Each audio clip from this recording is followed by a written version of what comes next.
Rahman Rahim.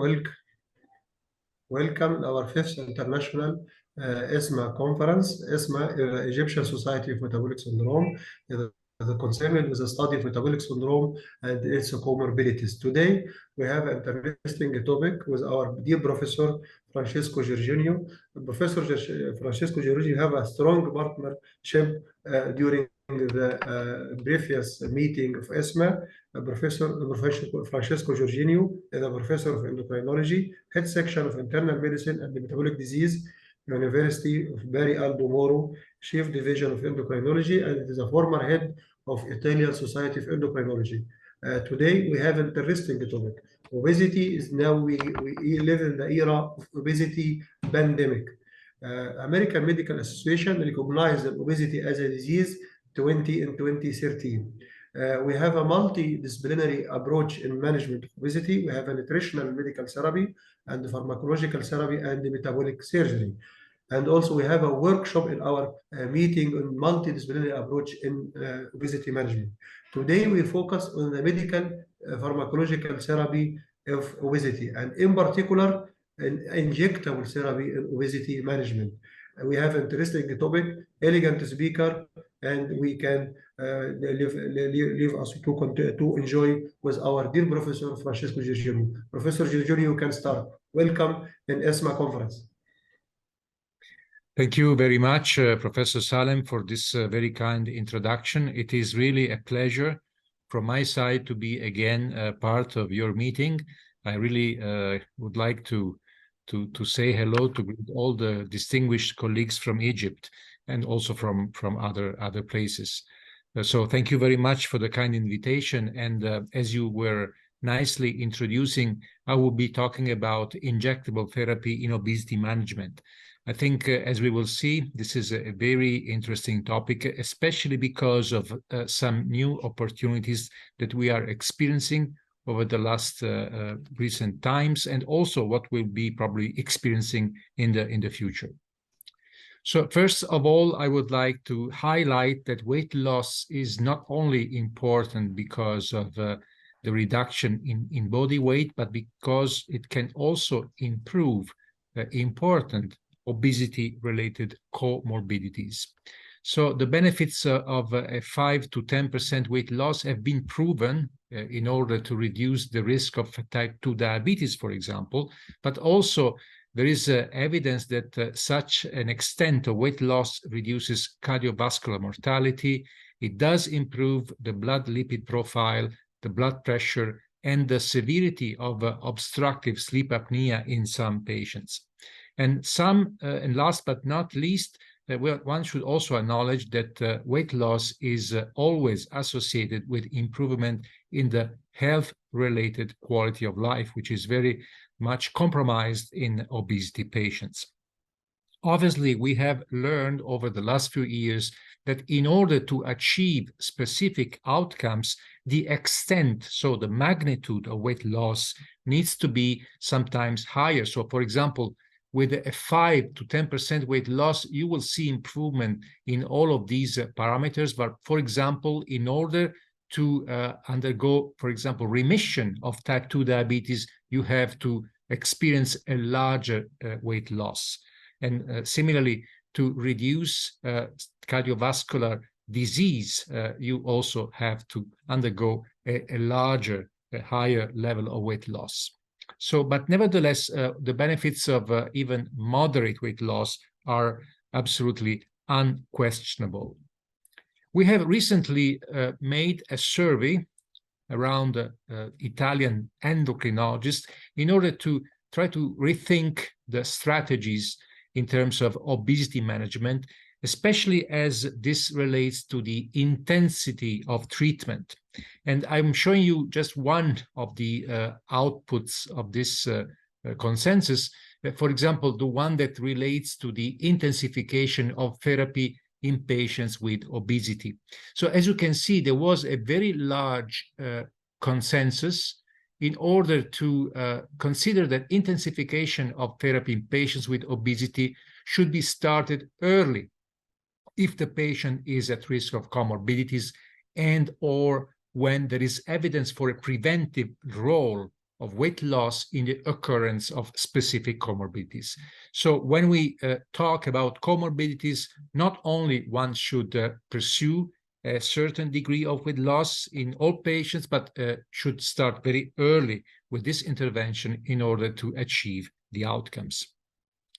Now, we have several tools, and we have learned over the years that the most effective tools in order to produce weight loss are indeed those that relate to bariatric surgery, with gastric bending, gastric sleeve, and gastric bypass characterized by a progressively greater level of weight loss. And lifestyle modification, we know, are not that effective, especially because they produce a moderate extent of weight loss and because they are characterized by high rates of recurrence of weight gain. However, recently, pharmacotherapy, in addition to lifestyle modification, has gained some level of efficacy in terms of obesity management, especially when we consider, as I was alluding earlier, the next generation anti-obesity medications that seem to be associated with a greater level of weight loss. Now, this is one concept. The other concept is that whenever we consider any kind of intervention, we should also be aware that the patient that not only has obesity, but also type 2 diabetes is unfortunately characterized by a slightly reduced level of efficacy of any kind of intervention. So weight loss achieved by lifestyle intervention or by pharmacotherapy or by bariatric surgery, you can see that it's always at a level that is slightly reduced as compared to patients that have just obesity without type 2 diabetes. And this is because type 2 diabetes has additional complexity in terms of the circuits that regulate body weight, and also because of some of the concomitant therapy for hyperglycemia management, it does sometimes kind of provide a barrier to the weight-lowering effect of some medications. The first drug that I think has made a change in terms of obesity management as we consider injectable therapies is liraglutide. Liraglutide is an analog of GLP-1, which was modified in order to prolong the half-life by reducing the likelihood of degradation of the molecule, and also by binding to albumin due to the conjugation with a C16 fatty acid side chain. So we know that this drug has a half-life of approximately 13 hours, which allows for a once-a-day administration. It has been used for type 2 diabetes, but also very well characterized in the context of obesity management.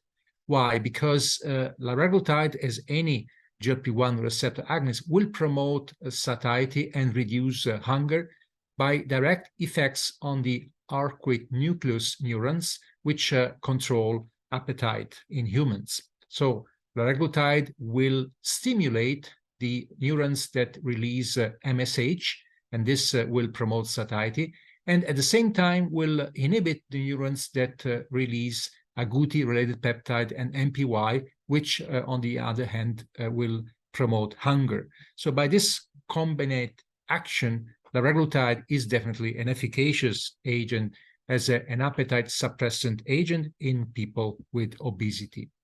You can see from this analysis that liraglutide at a dose of 3 milligrams once daily will influence all dimensions of appetite. So will be reducing the hunger, will be reducing the prospective food intake, and will promote satiety and fullness, gastric fullness, which of course all contribute to reduction of appetite and food intake.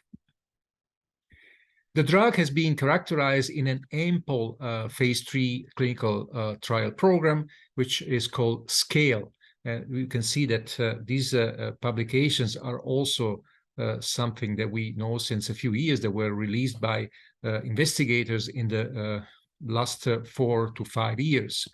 So definitely there were studies investigating the effect of liraglutide in people without diabetes, in people with diabetes, in people that were already treated with a hypocaloric diet in order to prevent weight regain. And there was also a specific study in people with sleep apnea. Of course, these are all individuals with obesity. You can see how liraglutide was titrated up to 3 milligrams in most of these trials. In some trials, there was also an arm with 1.5 milligrams that was used as a comparison.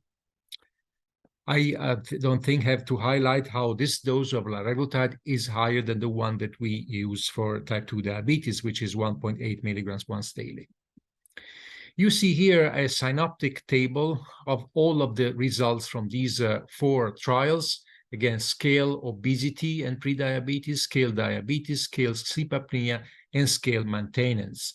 You can also appreciate how the duration of these trials was about 1 year for the scale obesity and prediabetes, and scale diabetes was a little shorter for the scale sleep apnea and the scale maintenance because of the design of the study and the specific population that was enrolled. But overall, you can appreciate how there was a greater extent of weight loss ranging from about 6 to 8% less compared to baseline when people were treated with liraglutide as compared to just lifestyle intervention. In the lifestyle intervention arm, the weight loss was much more modest, ranging between 1 and 2.5%. You can also appreciate in these figures in the bottom the proportion of patients achieving at least 5% of weight loss, which was, of course, much greater with liraglutide as compared to placebo, and again, ranging from 45% to 65% of the population. So almost the majority of the patients that were treated with liraglutide experienced a weight loss of at least 5%. This is additional information from the scale trials, not only showing the proportion of patients who achieve at least 5% weight loss, but also those that achieve at least 10% weight loss. So if we look at these figures, we can appreciate how this particular outcome was achieved by approximately 1/4 to 1/3 of the patients. And again, as you have already probably noticed, that when patients have diabetes, the results, the outcomes are less brilliant as compared to people without diabetes.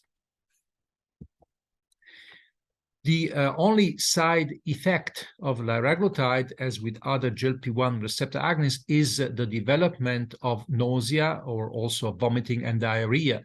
But I would like to mention that this is something that can be minimized by a slow titration of the drug. So you increase the dose from 0.6 milligrams once daily to 3 milligrams once daily by increasing 0.6 milligrams at a time on a weekly basis. And by doing so, the proportion of patients who experience nausea is less than 1/3 of the patients. And you can also see how this develops, especially during the first 1 or 2 months of treatment. There were very few patients who developed nausea throughout the study after the first 2 months. So this means that you have to be prepared to manage nausea when you initiate the treatment, and you have also to explain the patient this is something that could occur, and not to be worried too much about it.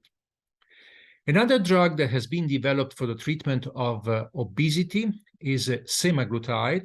Semaglutide is a once-weekly GLP-1 receptor agonist. You can see here how it does have a similar structure as compared to liraglutide, but there are some differences, not only in the sequence of amino acids, which are very much the same, but especially because of the side chain with fatty acids. And we will see how this not only affects the half-life of semaglutide, allowing for once weekly rather than once daily administration, but also some distribution in the body and potential access to specific brain areas. Semaglutide is more efficacious as compared to liraglutide in terms of weight loss. You can see here in this early comparative study in which obese patients were treated for 1 year with different doses of semaglutide or with liraglutide.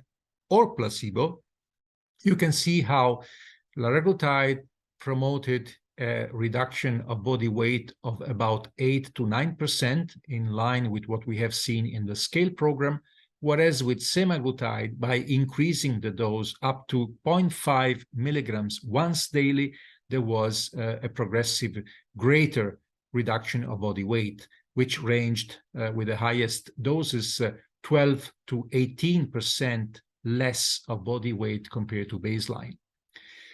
I told you semaglutide is a once-weekly GLP-1 receptor agonist. In this particular study, actually, it was used as a once-daily, but of course, as we will see in a moment, there were similar efficacy data also with the once-weekly administration of this particular GLP-1 receptor agonists.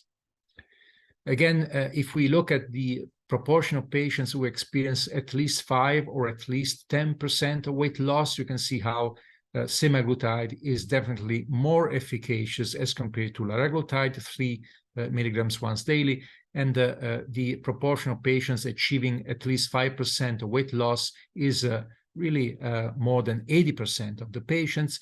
For the 10% weight loss outcome, this is around 65% or even 75% of the patients with the highest dose of semaglutide. And on the right-hand side of this slide, you can see also the proportion of patients who achieve even more ambitious goals, at least 5% of weight loss versus baseline, or at least 20% weight loss versus baseline. Significant proportion of these patients, between 15 to even 40%, 50% can be achieved with semaglutide, whereas much fewer patients achieve these outcomes with liraglutide.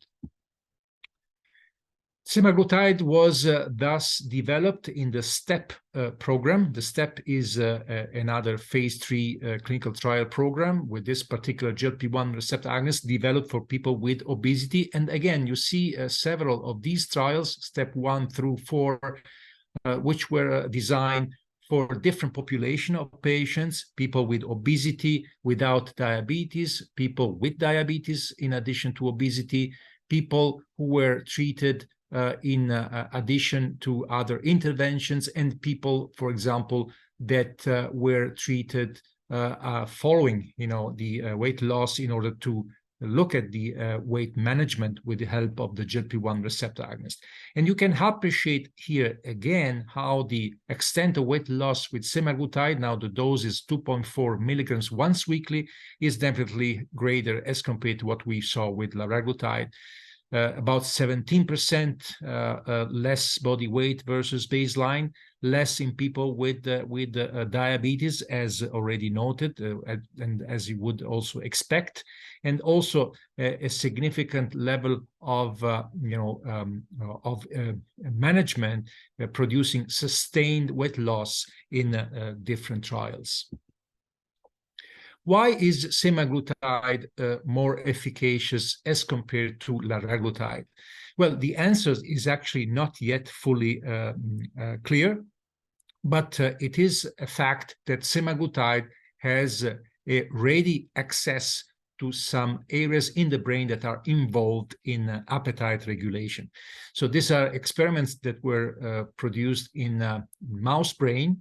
You can see in green the distribution in the mouse brain of the GLP-1 receptor, and in purple you can see where does semaglutide bind to these specific brain areas, whether it is given acutely or in a chronic fashion. You can see especially, when it is given chronically, how the hypothalamus stains very positive, very strongly for semaglutide, suggesting a very ready, I would say, localization of the drug, at least in mice, when it is administered. And you can see how it does localize to hypothalamus.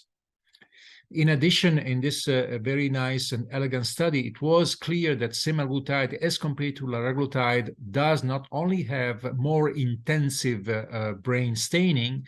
This is the arcuate nucleus. This is the area postrema. This is the paraventricular hypothalamus.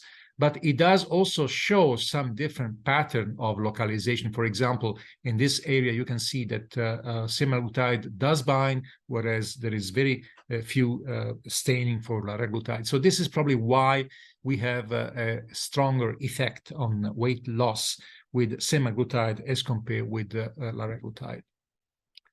Also, semaglutide has been explored on the different domains of appetite, looking at hunger, fullness, satiety, prospective food consumption, and the overall appetite suppression. And you can see how it does, function very nicely to reduce hunger, to promote fullness and satiety, and to reduce the prospective food consumption. So it does have a distinct effect. This is data in people with obesity. It does have a distinct effect on all domains of appetite. So what is the future giving to us in terms of therapy of obesity with injectable medications? Well, we cannot, not speak about the dual agonist at this point. So not only GLP-1 receptor agonists, but also molecules that would activate the other incretin receptor, which is the glucose-dependent insulinotropic polypeptide receptor, GIP receptor. And I would like to highlight how activating the receptor for GIP will further promote reduction of food intake without causing nausea. Actually, there's even an anti-emetic effect of GIP as compared to GLP-1. And it would also somehow promote additional metabolic effects, but definitely the effect on food intake is enhanced, is potentiated with this dual agonist as compared to single agonist. And so this is the rationale behind tirzepatide, which is a dual GIP-GLP-1 receptor agonist, which is approved in the United States for treatment of type 2 diabetes and will probably be approved soon also for the treatment of obesity. Is a multifunctional peptide based on the native GIP peptide sequence, but also modified in order to bind not only the GIP receptor, but also the GLP-1 receptor. It, in fact, does have a higher potency to native GIP as compared to GLP-1, for which it does have a reduced potency of binding to the receptor, to the respective receptor.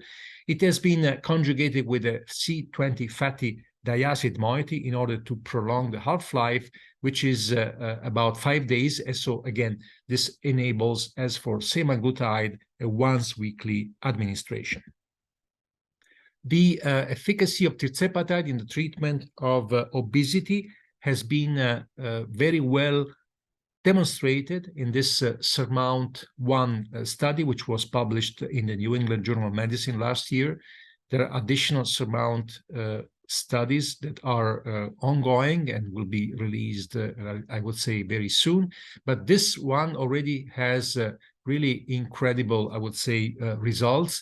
The overall percent change in body weight from baseline in these individuals was 15 through 21% with the 3 doses of tirzepatide respectively. So if you increase the dose from once weekly with 5 milligrams to 10 and then to 15, you achieve a progressively greater extent of weight loss. And you can see here how this weight loss is not only prominent, but also relatively rapid. The extent of weight loss is already seen after a few weeks following the initiation of the treatment, and it does continue following the next few weeks or months, and actually it will stabilize after 72 weeks, which is something we have not seen very clearly, but it is probably what will happen based on some results in people with diabetes that have been treated also with the same agent. Another important add to the effects of GLP-1 will come from the combination with glucagon. So again, some dual agonists that not only activate the GLP-1 receptor, but also the glucagon receptor. I would like to highlight how glucagon will also promote some reduction of food intake, so satiety, but it does also have very important effects on adipose tissue and on burning fat, so the increase of thermogenesis, which is something that glucagon does very effectively and much more effectively as compared to GLP-1. And in addition, there is also an effect of glucagon on reducing the hepatic fat, which is something that is always, almost always present in people with obesity under the condition of NAFLD-NASH, which affects a substantial proportion of people with obesity. So developing some compounds that will also target the glucagon receptor is definitely advantageous in the treatment of obesity with injectable therapies. And this is actually what is being done with even a triple agonist. This is again from Lilly. It's called LY3437943. So this is so far the acronym for the compound. We will see what will be the name when this hopefully will be introduced in clinical practice. But the concept is that this triple agonist will activate these three receptors, not only the GLP-1 receptor, not only the GIP receptor, but also the glucagon receptor. So it's really a triple agonist. And at least in mice, this has shown an incredible efficacy in reducing body weight. You can see how the reduction in body weight is, again, dose dependent, but we are in mice looking at reductions of even up to 40% less of initial body weight. And this is very rapid. You see in a few days or just 2-3 weeks, you achieve this incredible result. You can see how the mice really reduce tremendously the food intake. They actually even seem to stop eating with the highest dose of this compound for a few days. And you can see how this is more efficacious as compared to tirzepatide even. So the reduction of body weight with tirzepatide is about 15% over 2 to 3 weeks of treatment, whereas, as already said, it is about 35 to 40% less with this triple agonist. And what is also apparent is that the reduction of caloric intake is more persistent with this compound as compared to tirzepatide. And last piece of information, definitely not less interesting, is that while there is a promotion of body weight loss with this compound, this cannot be explained exclusively with the reduction of food intake, because there is probably an effect. I don't know if it is due to GIP agonism or more likely to glucagon agonism, but there is an effect on promotion of energy expenditure. So if you promote weight loss, you will see reduction of energy expenditure. But if you promote weight loss with this particular compound, energy expenditure remains, unaffected, and this is something that will probably contribute to the overall reduction of body weight. And it is very interesting that very recently this compound has been also tested in humans with a single dose. You can see how there is an important reduction in people with obesity and type 2 diabetes, not only of HbA1c, but also of body weight. So within 2 to 3 months from a single dose, you can see that patients already lose 6 to 7 kilos with the highest dose of this triple agonist. So we will probably see this compound also in the near future in the treatment, not only of diabetes, but also of obesity. And this is my last slide, which I think makes us think that the future scenario for the treatment of obesity is a rich one. We have seen how there are not only drugs that we know, but also some others under development. For example, agonist of the melanocortin receptor. There is some development of FGF21 receptor agonist, and we have leptin analogs that obviously could be used also as nutrient sensor anorectics. And this adds to what we have seen with the GLP-1 receptor agonist, the dual agonist, or the triple agonist. And what we will see also with the amylin mimetics, like a cagrilintide, which is under relatively advanced development also for the treatment of obesity in combination with semaglutide. So I think we will see for obesity management very important developments in the pharmacological therapy in the next few years, and especially, most importantly, we will be able to better manage excess weight in our patients. Thank you very much for your kind attention. Thanks, Professor Giorgino, for this elegant talk as usual, wonderful as usual, and updated as usual. The conclusion is that early management of obesity is recommended before the patient develop diabetes, which make the situation more difficult. What your opinion about the future need for metabolic surgery? Either this development in the pharmacological therapy can decrease the need in the future for metabolic surgery, or it is still early? Yes, I think this is a very important comment, what you are making. We have seen an explosion of bariatric surgery over the last few years.